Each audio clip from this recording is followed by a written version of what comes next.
Genesis 33, verse 3, verse 5, it says this. It's talking about Esau and Jacob. He himself went on before them, bowing himself to the ground 7 times until he came near to his brother. But Esau ran to meet him and embraced him and fell on his neck and kissed him, and they wept. And when Esau lifted up his eyes and saw the woman and children, he said, "Who are these with you?" Jacob said, "The children whom God has graciously given your servant." See, what they won't tell you, you know what the camps won't tell you? They won't tell you that Esau and Jacob got cool. They'll say Esau, he always been the same. God hates Esau. They'll tell you, they'll take you to Obadiah and all that type of stuff. But the Bible tells us no. Jacob and Esau became cool. Israel and Esau became cool. That reconciliation was there. So here we go. That shit was horrible.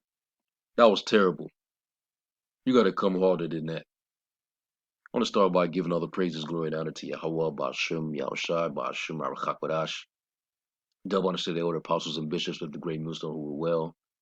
Peace, blessings, and salutations to all the fellow laborers of the hopeful elect tabernacle of David, scattered through all the 4 corners of the earth. And I just had to do a reply lesson to Elder Menachem Zakba's video. Genesis 33, verse 3 through 5 does not acquit Esau from judgment.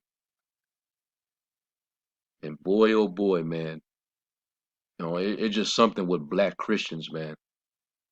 They got their heads so far stuck up Esau's ass. It's really ridiculous, man. It's really damn near a mental illness. That of all people, of all nations, this devil is always the first one they have to defend. They make the gospel really all about defending E. And that's just straight terrible, man. And this is sheer desperation. You want to go to Genesis 33 as if this is some groundbreaking information, as if we didn't know about this. Let's just keep it quiet. Let's keep it hush. People don't know about Jacob and Esau coming together. They had an encounter and it went peaceful. Nobody know about that, so we not gonna talk about that. Come on, man, stop. All right, there's a failed attempt to try to acquit the damn devil from his fate, his judgment. The prophecy already say what it say, and like the statement that he made when he said, they'll take you to Obadiah and stuff like that. But the Bible says, as if the book of Obadiah is not in the Bible. What the hell is wrong with Jake, man? Our people, they're not right in the head. All right, especially black Christians, man. They're nuttier than Skippy, man. All right, and unless the Most High, convert them and they be healed from that mental illness and come into the knowledge of the truth, they're gonna be preserved unto the missiles, man. All right, the hell with them, because the Lord is not dealing with Christianity. He's not dealing with Edomite saving Jakes. All right, the Edomites, they're slated to be destroyed, and in the kingdom they're gonna go into captivity. That's just the bottom line. They have to serve out their punishment for what they've done. They have to drink of the cup, as it is written. Multiple scriptures talks about that they have to drink of the cup. The same cup that we wasn't to drink, they're gonna drink it. But anyway, dealing with that encounter between Jacob and Esau, and this was the first time they seen each other after Jacob was advised by his mother, Rebecca, to go to Haran. All right, which that's where he met with Laban. All right, which was her brother and his daughters. And that's how, he ended up with, he ended up marrying two wives, Laban's two daughters, Leah and Rachel. And that's how he had the 12 sons. He also had, and they also gave him two handmaids, and he uh, went into them, and all 12 sons, including a daughter, he had Dinah as well, came out of those four women. And he worked for Laban, and he generated wealth working all those years for Laban, to the point where he was able to have a bunch of substance. He had cattle, he had, sons, he had a daughter, he had one big family. And then, after time went on, the spirit had it to where he was basically going to leave and go back to his immediate family, to go see his mother, his father. So when you read that, you got to understand the timing and what, transpired. Because we know the last time he had seen his brother Esau, Esau hated that he got supplanted. Matter of fact, let's go to Genesis 27, and then we're going to go here. This dude is on a very low level. These Christians, they're on a super low level, man. This is why you can't really take them serious. And that whole little whatever this was supposed to be, all right, trying to attempt to demonize the One West Israelite groups. This was a fail. This was horrible, man. And that whole room, the spirit was dead. There was no energy there. It was dead energy. It was all docile. And he has to be a vocab pupil. He has to be a vocab student, even using some of vocab's vernacular. You ain't fooling nobody, homeboy. This is weak as hell, man. Y'all gotta come harder, and you gotta know these scriptures, man. Soon as you try to go in and soon as you fumble the ball, we own you, man. Soon as we discover a hole somewhere, we jumping on it. And this right here, this was an obvious one. You trying to go into Genesis 33 to try to absolve Esau from his judgment. This was poorly done. All right.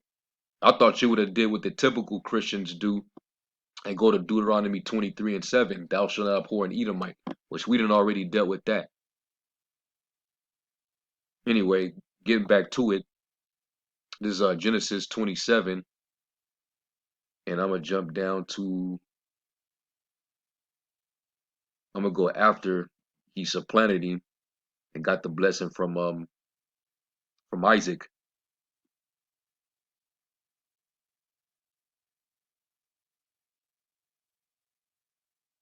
This is Genesis 27 and 41. And it says, and Esau hated Jacob because of the blessing wherewith his father blessed him. And Esau said in his heart, the days of mourning for my father at hand, then will I slay my brother Jacob. Here come that Cain, that same Cain spirit. Okay? He was in the spirit of Cain because he is Cain. And that nature, all right, was a part of him. All right. And these words of Esau, her elder son, were told to Rebekah. All right. So she heard these things. She heard the anger in Esau's voice. Oh, this nigga, he might try to kill my other son. So I'm gonna have to get with him. And she sent and called Jacob her younger son and said unto him, behold, thy brother Esau, hey, listen, just got word from your brother. He want to kill you. Just think about that, Your mama looking out for you, man. You know, we had that motherly bond, with our mothers. They'll tell us, certain things, right? Well, that was the relationship between Jacob and Rebekah. She heard what Esau said. All right, and out of the love that she had for uh, Jacob, she told him, "Behold, thy brother Esau, as touching thee, doeth comfort himself, purposing to kill thee. Now therefore, my son, obey my voice, and arise, flee thou to Laban, my brother, to Haran, and tarry with him a few days, until thy brother's fear return away." All right, so the spirit really got on Rebecca to give him this advice because it actually worked out by the next time they saw each other. All right, basically, go away for some time and, wait till the steam goes down, wait till the smoke, clears. They say time heals all wounds, so to speak. I think that's a saying in the world. So this is what she advised him. It says, "Until thy brother's anger turn away from thee, and he forget that which thou hast done to him, then I will send and fetch thee from thence. Why should I be deprived also of you both in one day?" And Rebekah said to Isaac, "I am weary of my life because of the daughters of Heth. If Jacob take a wife of the daughters of Heth, such as these which are of the daughters of the land, what good shall my life do me?" So she wanted, Jacob to, take a wife of her kin instead of, taking a daughter of, these, like the Canaanites. And Esau, he did just that, showing you that he wasn't right. All right. The moment he married a Ishmaelite woman, I believe, and a Canaanite woman. You know, so Jacob hearkened unto the instruction of his mother, and he went and took that journey over to Haran. All right. So by the time he sees Esau for the first time when he comes back uh, years later, so let's go to Genesis 32. This was after he got the actually no, I think was it the chapter before when he wrestled with the angel and got blessed? It might have been after.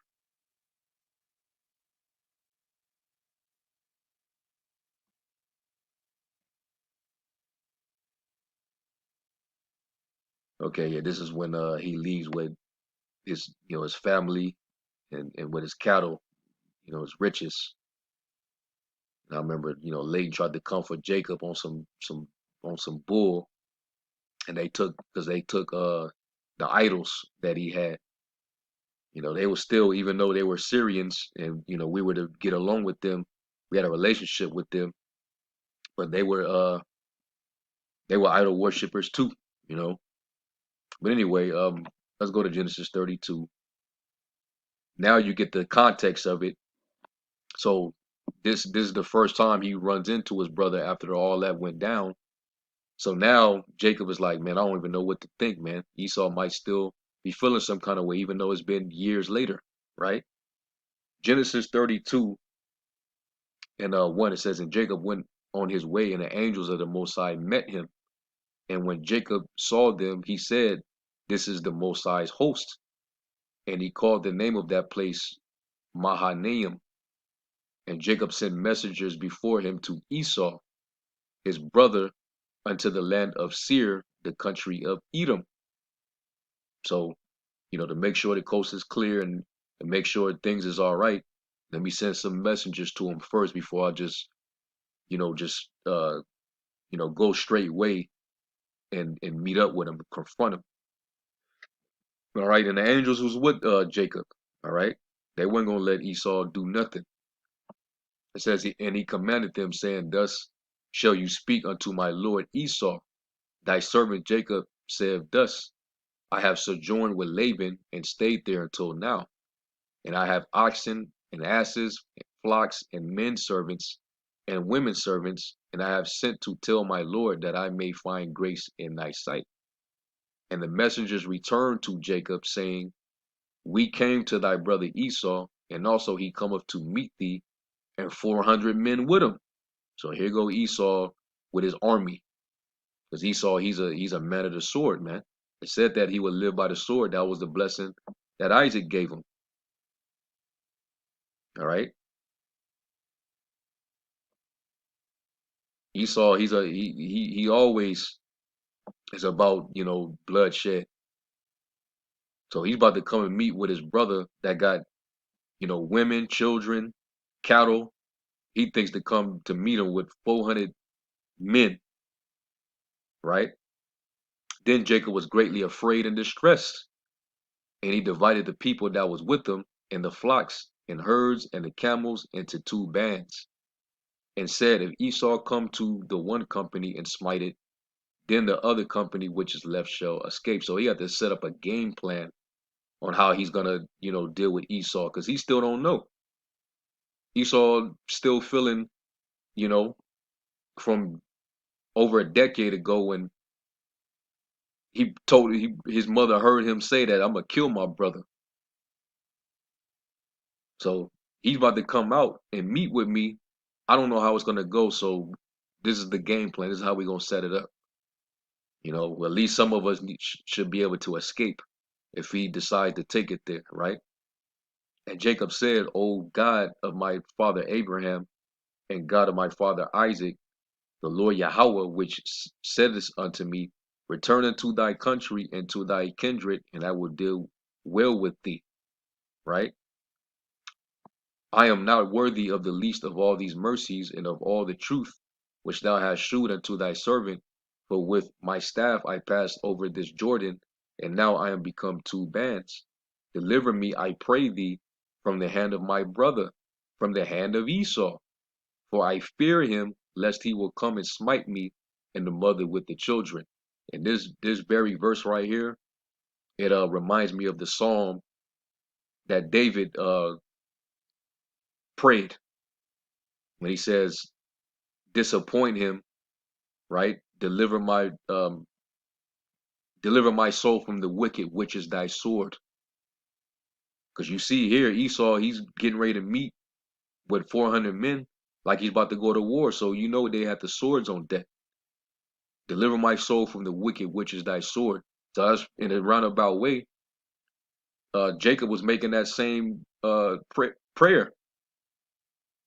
Keep me in your hands, deliver me. I beg you. All right. Don't give me into this nigga's hands. This leprous nigga. Right. And thou saidest, I will surely do thee good and make thy seed as the sand of the sea, which cannot be numbered for multitude. And this was the promise that he made going back to his forefather Abraham. All right, which went to Isaac and down to Jacob. Okay.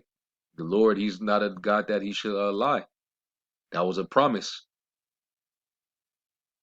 And also in the book of Proverbs, it say, when a man's ways please the Lord, he would make even his enemies be at peace with him.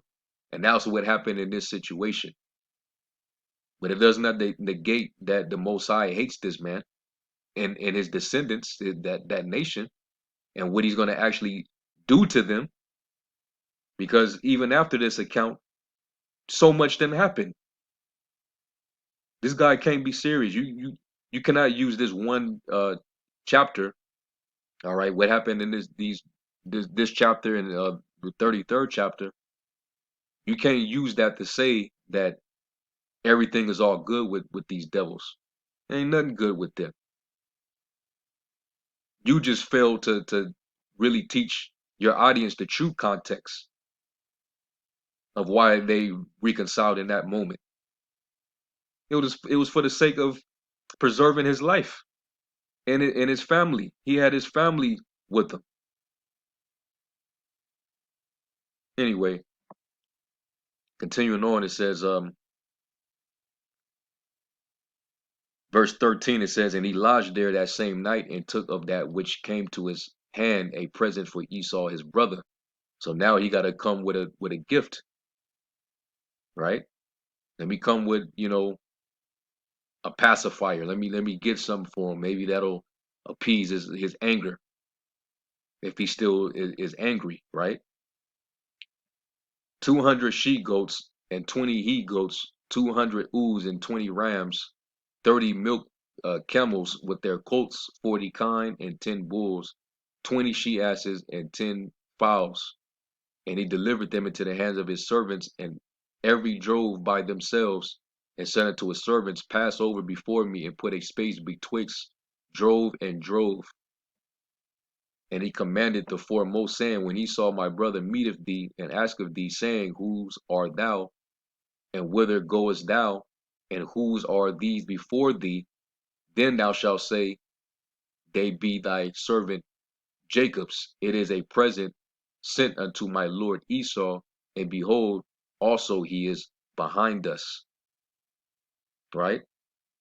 And so commanded he the second and the third, and all that follow the drove, saying, On this manner shall you speak unto Esau when you find him, and say you moreover, Behold, thy servant Jacob is behind us. For he said, I will appease him with the present that goeth before me, and afterward I will see his face, peradventure he will accept of me. And this was straight up wisdom that he was using. And let's go to Proverbs, which is, full of wisdom, where you'll see that sometimes even giving, you know, presents and gifts, sometimes that can actually dilute anger, you know. Let's get Proverbs 21.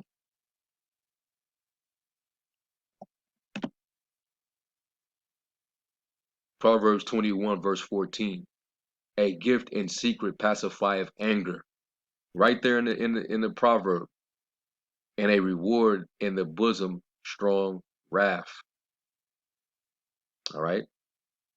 So that's literally what Jacob did. He came with a big, he hooked them up basically. Like, hopefully he accept this, man. I'm gonna hook him up. Hopefully he accepts it and he don't try to pull nothing. Okay. Let's go from there. Let's get Proverbs 19 and verse 6. And it says, Many will entreat the favor of the prince, and every man is a friend to him that giveth gifts. See that? So, you can be given, gifts, and that'll, change, you know, the atmosphere, like, oh, that's courteous. Somebody giving you something, and even if you don't deserve it, but it's being given to you anyway. You ain't gonna be angry somebody's actually giving you something. So that was real smart on Jacob's part. All right. And let me get I think there's another one. Might be let me go to the previous chapter.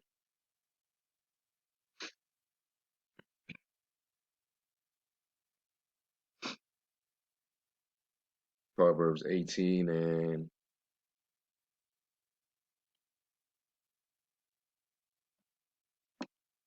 yeah, 15 and 16. It says, The heart of the prudent getteth knowledge, and the ear of the wise seeketh knowledge. A man's gift maketh room for him, and bringeth him before great men. All right, so Jacob, he was a wise dude, man. All right. And you gotta, know how to, use subtlety and all that. Because Jacob, he was a wise dude. That's how he was able to supplant Esau for the birthright. All right. Because Esau, he's subtle. He's very crafty. So he learned how to outcraft the crafty. So this is what transpired. All right. This is what had to go down. All right. So Yeah, after this, he wrestles with the angel, gets blessed. Then you go to the next chapter over. He finally encounters Esau, right? Genesis 33:1. And Jacob lifted up his eyes and looked, and behold, Esau came, and with them 400 men. And he divided the children unto Leah and unto Rachel and unto the two handmaids. And he put the handmaids and their children foremost, and Leah and her children after, and Rachel and Joseph hindermost. And he passed over before them and bowed himself to the ground 7 times, until he came near to his brother. And Esau ran to meet him and embraced him, and fell on his neck and kissed him, and they wept. So this right here is supposed to negate, Esau's impending judgment. So that cancels out what Obadiah prophesied. This little encounter right here, that cancels out what Jeremiah prophesied, Isaiah prophesied concerning Edom, Amos, Joel, what all the prophets prophesied about concerning this devil. And then even Apostle Paul in the New Testament, he quoted Malachi. He reiterated the Most High's hatred for Esau based on what it was said in Prophet Malachi. This negates all that though. And yet, to show the hypocrisy of these Christians, y'all don't even really deal with the Old Testament. But somehow, some way, it's convenient now to go into the Old Testament, only to save your damn oppressor. What a freaking shame, man. Y'all niggas are nutty, man. And I'm gonna call y'all that.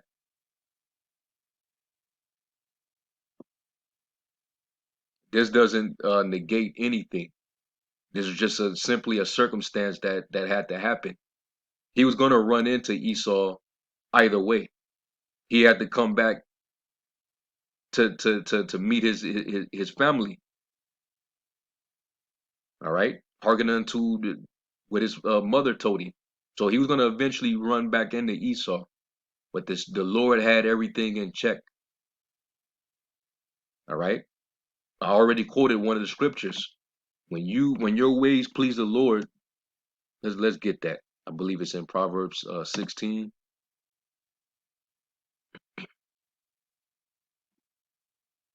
Proverbs 16:7. When a man's ways please the Lord, he maketh even his enemies to be at peace with them.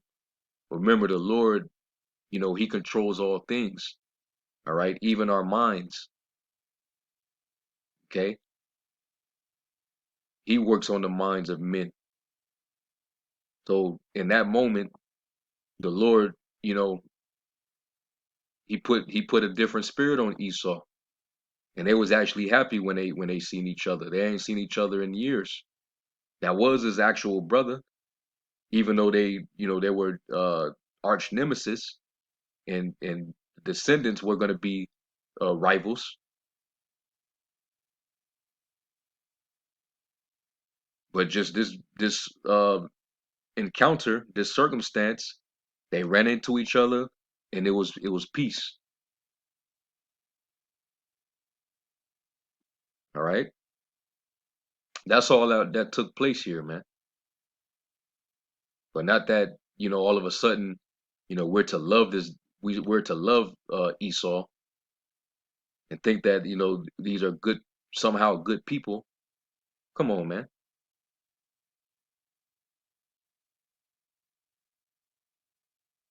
So I'll finish reading more. All right, just to finish up on the context of it. It says in verse 5, it says, and he lifted up his eyes and saw the women and the children and said, who are those with thee?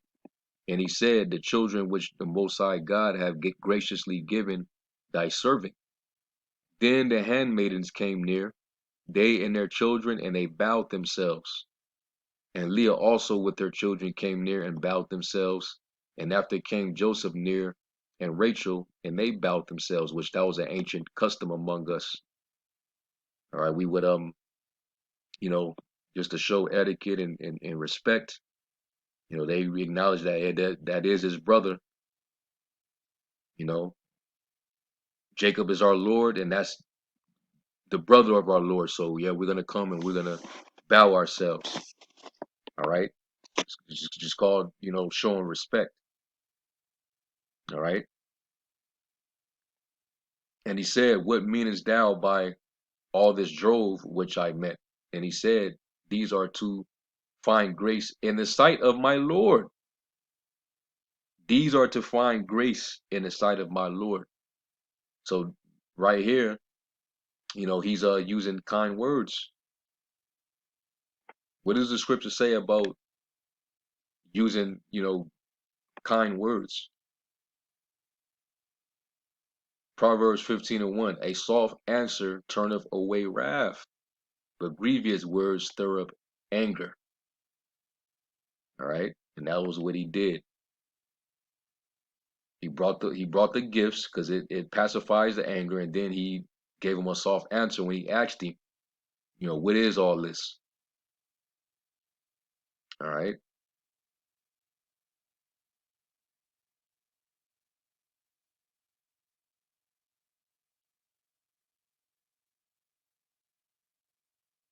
All right.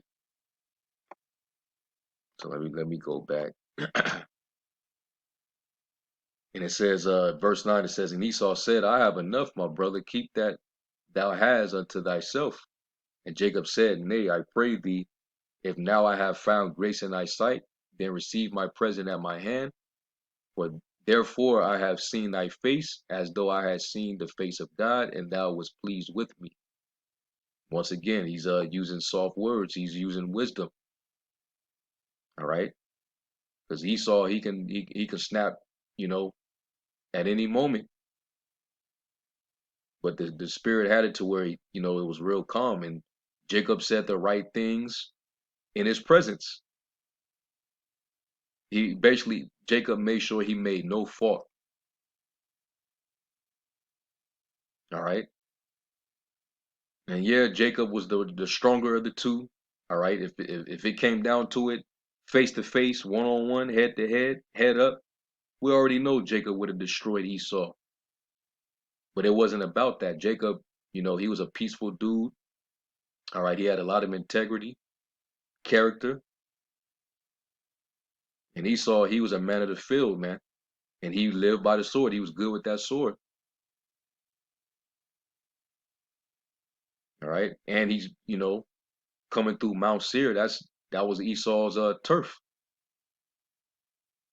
You got 400 soldiers, you know, waiting around with him. So Jacob had to, you know, he had to do it right. All right. Matter of fact, let me get a scripture I'm thinking about right now in the Apocrypha. I believe it's in we always get it too when we're dealing with these trigger happy centurions when we're in a way with them. Was it Sirach 9?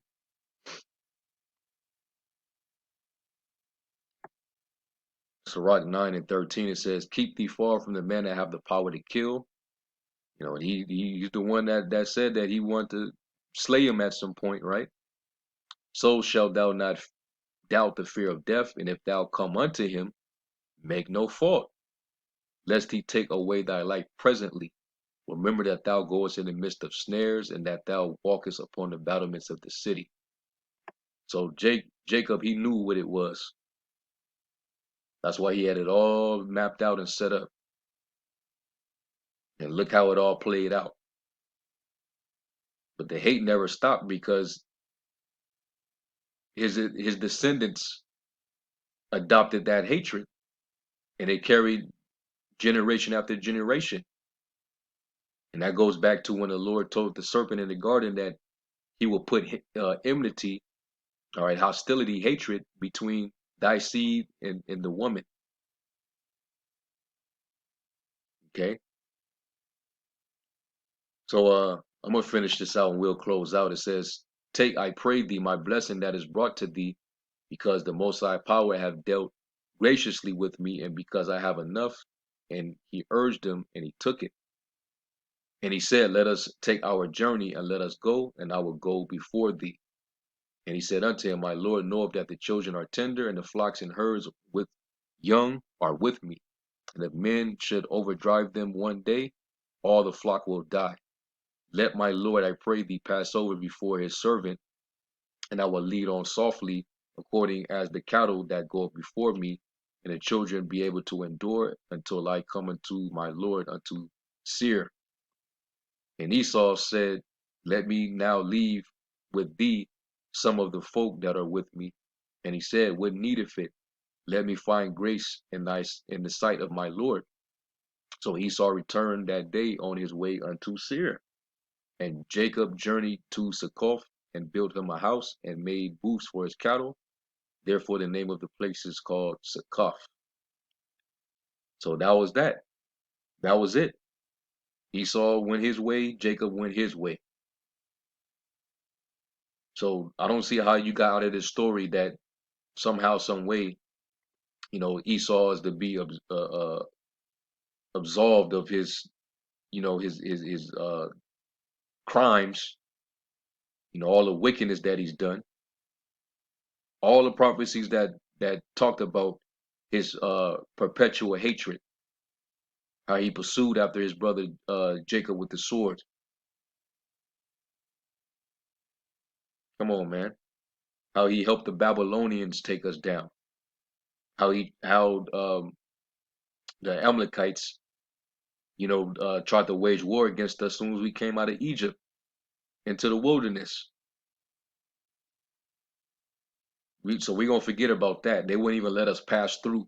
We wanted to just pass through, and they came out with swords ready to go. You didn't bring that up to the audience. So yeah, Jake, just stop, my man. Just stop while you at it. You really ain't deep in these scriptures, man. And you're a horrible student. I'm pretty sure vocab is disappointed, because this was a horrible attempt. All right, and as far as the other stuff that you putting out there, like putting up old clips, that's all just to tap into these people's emotions. If you can win the people's emotions, then you know you can win over their mind,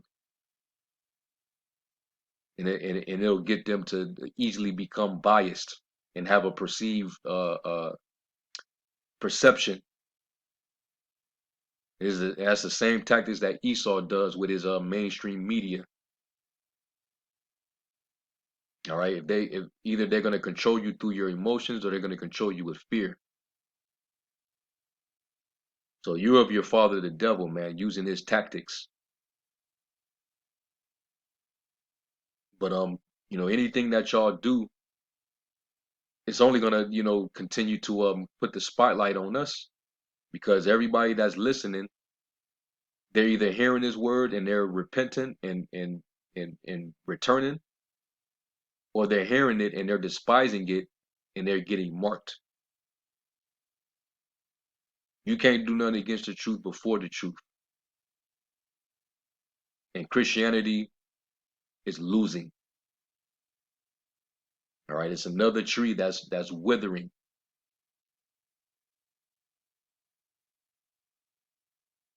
Anyway, I'm gonna end off with that, and this is just a response to this. All right, and Lord willing, this was edifying. I'm gonna give all praise, glory, and honor to Yahweh Shem Shai. And to the next lesson, Shalom.